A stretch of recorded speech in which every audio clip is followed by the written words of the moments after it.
45절까지 말씀입니다. 한 절씩 교독하시고 마지막 45절은 함께 읽겠습니다. 예루살렘으로 올라가는 길에 예수께서 그들 앞에 서서 가시는데 그들이 놀라고 따르는 자들은 두려워하더라.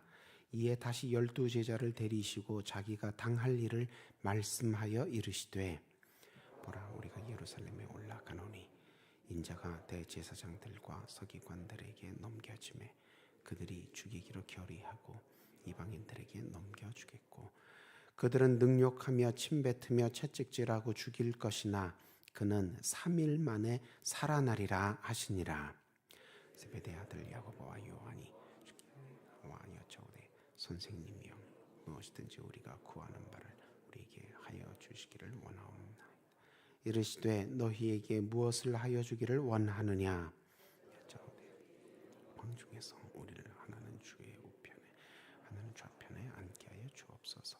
예수께서 이르시되, 너희는 너희가 구하는 것을 알지 못하는도다.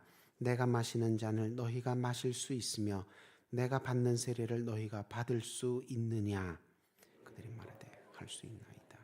예수께서 이르시되, 너희는 내가 마시는 잔을 마시며 내가 받는 세례를 받으려니와 내 좌우편에 앉는 것은 내가 줄 것이 아니라 누구를 위하여 준비되었든지 그들이 얻을 것이니라. 10제자가 듣고 야고보와 요한에 대하여 화를 내며 예수께서 불러다가 이르시되, 이방인의 집권자들이 그들을 임의로 주관하고 그 고관들이 그들에게 권세를 부리는 줄을 너희가 알거니와 너희 중에는 그렇지 아니하니 너희 중에 누구든지 크고자 하는 자는 너희를 섬기는 자가 되고 너희 중에 누구든지 으뜸이 되고자 하는 자는 모든 사람의 종이 되어야 하리라. 인자가 온 것은 섬김을 받으려 함이 아니라 도리어 섬기려 하고 자기 목숨을 많은 사람의 대속물로 주려 함이니라. 아멘. 한 주가 시작되는 월요일 새벽 주님 앞에 나오신 여러분을 주님의 이름으로 환영하고 축복합니다. 말씀과 기도 가운데 주님의 은혜로 가득 채워져서 이 하루와 이 한 주를, 특히 사순절 넷째 주간을 넉넉히 잘 감당하실 수 있게 되시기를 주님의 이름으로 소망합니다. 오늘 본문은 예수님께서 십자가를 지러 예루살렘으로 올라가시는 길 막바지에서 벌어진 일입니다. 예수님께서 제자들에게 순환과 부활에 대하여 세 번째 예고의 말씀을 주십니다. 예수님은 오늘 본문에 앞서 8장과 9장에서 이미 2번이나 순환과 부활에 대하여 예고해 주셨습니다. 8장에서 첫 번째 예고를 해주셨을 때는 언제였습니까? 베드로가 예수님을 향하여 주는 그리스도시요 살아계신 하나님의 아들이시라고 모범적인 신앙 고백을 한 직후에 순환과 부활에 대해 알려주셨습니다. 그런데 이런 순환과 부활에 대한 예수님의 가장 본질적인 사역, 예수님이 이 땅에 오신 목적을 들은 베드로는 직전에 주님에 대하여 신실한 모습으로 신앙 고백했던 것과 정반대의 모습을 보였습니다. 예수님이 귀신과 바람을 꾸짖으셨을 때처럼 베드로가 순환과 부활에 대해 예고하신 예수님을 꾸짖었다, 그렇게 기록되어 있습니다. 우리말 번역에는 항변하였다, 이렇게 부드럽게 번역이 되어 있는데 헬라어 성경을 보면 예수님께서 바람이나 귀신을 꾸짖으셨을 때, 바람을 꾸짖으셔서 파도를 잔잔케 하시고 풍랑을 가라앉히셨을 때 쓰셨던 말씀, 그 동사, 귀신을 꾸짖으시고 내쫓으셨을 때 쓰셨던 그 동사와 같은 동사로 베드로가 예수님을 향해 말씀을 했다는 것입니다. 말씀을 드렸다는 것입니다. 그러니까 꾸짖었다, 항변하는 정도가 아니라, 예수님 십자가 지시면 어떡합니까? 우리를 이끌고 로마 제국에서 벗어나게 해주셔야죠. 항변하는 정도가 아니라 무슨 말을 그따위로 하느냐, 꾸짖었다는 것입니다. 그래서 예수님께로부터 네가 나를 아껴서 말리는 것이었든 사사로운 정으로 말리는 것이었든 아니면 세속적인 대의 명분 로마로부터의 독립 이런 이유 때문으로든 어찌 됐든 하나님의 구원 계획에 방해를 한다면 그것은 사탄과 같다. 엄하게 훈계를 해주셨습니다. 두 번째 십자가와 순환과 부활에 대하여 예고하셨을 때도 제자들의 반응은 참 어이가 없었습니다. 메시아의 나라가 당장 세워질 줄 기대하며 그때 누구의 공이 더 크다고 인정받을까? 누가 더 큰 상을 받을까? 누가 더 높은 자리에 오를까? 자기들끼리 다투었다고 합니다. 예수님은 어린아이 한 명을 세우시고 어린아이 같이 낮은 사람을 섬기는 사람이 되라. 어린아이가 낮은 사람인데 그 낮은 사람보다 더 낮은 사람이 되라. 한마디로 누구처럼 되라는 겁니까? 예수님처럼 낮아지라고 일깨워 주십니다. 오늘 본문을 보니까 예루살렘에 정말 가까이 이르르셨습니다. 여리고는 서울로 치면 성남 정도 되는 인천 정도 되는 굉장히 가까운 거리에 있는 도시입니다. 이제 이 도시를 마지막 기착지, 마지막 경유지로 해서 예수님 예루살렘에 들어가십니다. 그러니까 예루살렘에 거의 다 오셨습니다. 그때 한 번 더, 세 번째, 얘들아, 우리가 예루살렘에 들어가게 되면 이제 인자가 이러이러한 일을 겪을 것이다. 순환과 부활에 대해서 세 번째 예고를 하십니다.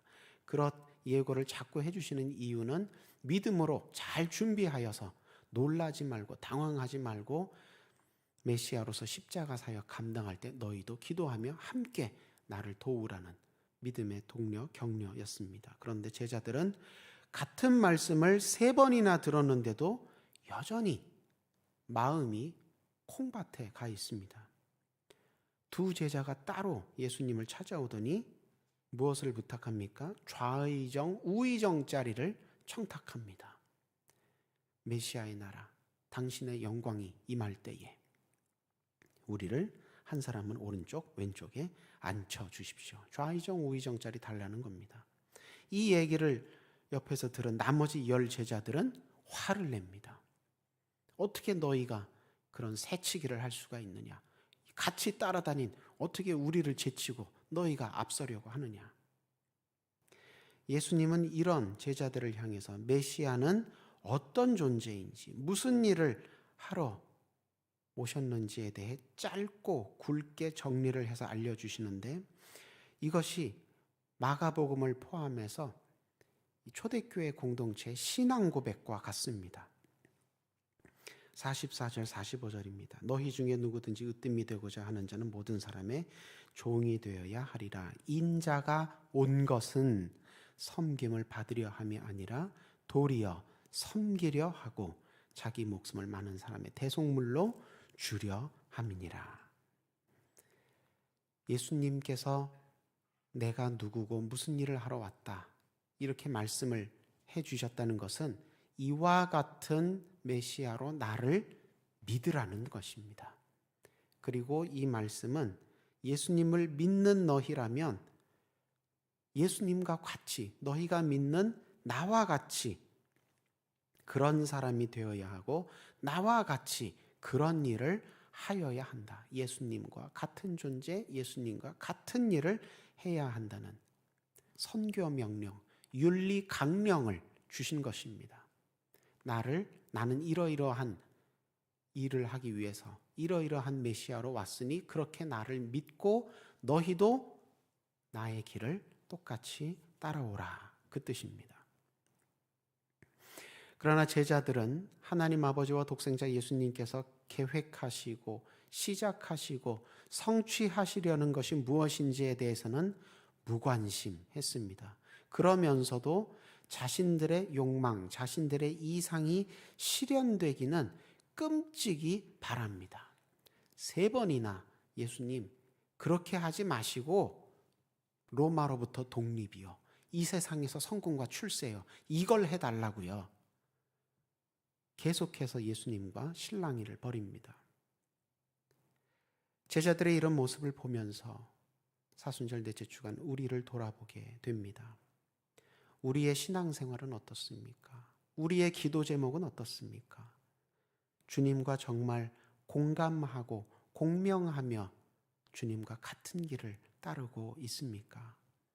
혹시 나도 주님을 내 소원 성취를 위한 도깨비 방망이, 램프의 요정처럼 여기면서 아전인수격으로 내가 하고 싶은 것, 내가 갖고 싶은 것을 위해서만 주님을 찾고 있지는 않습니까? 이렇게 되는 것이 주님 뜻이라고 내세우면서 사실은 내 이익을 챙기고 있지는 않습니까? 말씀을 거울 삼아서 우리의 신앙생활, 우리의 기도 제목을 바로잡고 가다듬을 점이 있다면 바로잡고 가다듬어서 주님과 한마음 되시는 이 한 주간 오늘 하루 되시기를 축원합니다. 예수님은 가장 가까운 제자들로부터 3년을 같이 동고동락한 가장 가까운 제자들로부터조차 이해받지 못한 채 십자가를 향해 나아가고 계십니다. 여러 명이 나와 함께 하는 것 같지만 예수님은 혼자 사실은 십자가를 향해 가고 계시는 중입니다. 나머지 사람들은 십자가를 향해 가지 않고 있습니다. 그러니 예수님 얼마나 고독하고 헛헛하셨을까요? 오늘날 예수님을 믿고 따르는 우리도 이런 경험을 할 때가 종종 있습니다. 믿음의 동역자들이 한 명도 없는 것처럼 느껴질 때, 그러면 사람이 외부적으로 얻어맞는 것처럼 물리적으로 충격받는 것보다 사실은 더 심한 심리적인 붕괴를 경험하게 됩니다. 그래서 낙심하고 포기하게 되지요. 그러나 그런 때가 있을지라도 예수님처럼 하나님 한 분만 의지하고 하나님 한 분만 바라보며 하나님 부르신 대로 계속 가야 하는 겁니다. 어려운 일이지요. 그러나 그 어려움을 예수님도 잘 알고 계시기 때문에 예수님도 몸소 겪어보신 일이기 때문에 잘 아십니다. 그래서 결코 우리 혼자 하나님 부르신 그 길로 나아가도록 놔두지 않으시고 크고 작은 여러 모양으로 우리를 도와주십니다. 내 환경과 조건을 기준 삼지도 마시고 내 생각과 감정도 기준으로 삼지 마시고 오직 말씀을 기준 삼아서 말씀대로 살아가시는, 그래서 그 내 삶이 말씀대로 이루어지는 놀라운 은혜와 기적을 체험하는 저와 여러분 되시기를 소망합니다. 세상에서 크고 높고 강한 자들은 남을 착취하고 억압해서라도 자신의 안녕과 행복을 실현시키려고 합니다. 섬기지 않고 섬김을 받으려고 한다는 것입니다. 그런데 예수님은 정반대시지요. 그래서 섬김을 받으려 하지 않으시고 도리어 섬기시는 예수님을 통해 임하는 하나님의 나라에 세상의 집권자들, 권세자들은 어울리지 않습니다. 예수님과 정반대되는 삶을 살았기 때문에 하나님 나라, 예수님을 통해 하나님 나라 임할 때 환영받지 못하고 하나님 나라 들어갈 수 있도록 허락도 받지 못합니다. 하나님의 나라는 섬김을 받으려 하지 않고 도리어 섬기는 사람들, 한마디로 예수님을 뒤따르는 사람들, 예수님을 닮은 사람들을 위해서 주시는 나라가 하나님 나라입니다. 말씀을 양식으로 삼아서 말씀에서 힘을 얻어서 섬기되 끝까지 섬기고 예수님을 가까이 뒤따르되 가까이서 가능한 더 가까이에서 뒤따르고 예수님을 닮아가되 가능한 똑같이 닮아감으로써 하나님 나라에서 예수님이 두 팔 벌려 크게 환영해 주시는 복과 영광을 누리게 되시길 소망합니다. 예수님 만나게 되셨을 때, 야, 너는 정말 나하고 꼭 같구나, 반갑다. 그렇게 환영의 인사를 받으며 예수님 손에 이끌려 천국에 들어가셔야지. 예수님 만나는데도 내가 너를 도무지 알지 못한다. 너는 나와 닮은 구석이 하나도 없다. 이렇게 외면받게 되면 안 된다는 것입니다. 오늘 말씀을 통하여서 우리 가운데 사순절 넷째 주간 어떻게 신앙생활하고 어떤 기도 제목으로 주님 앞에 나아가야 할지 깨달으시고 결단하시고 점점 주님께 가까이 나아가는 저와 여러분 다 되시기를 주님의 이름으로 축원합니다. 기도하겠습니다.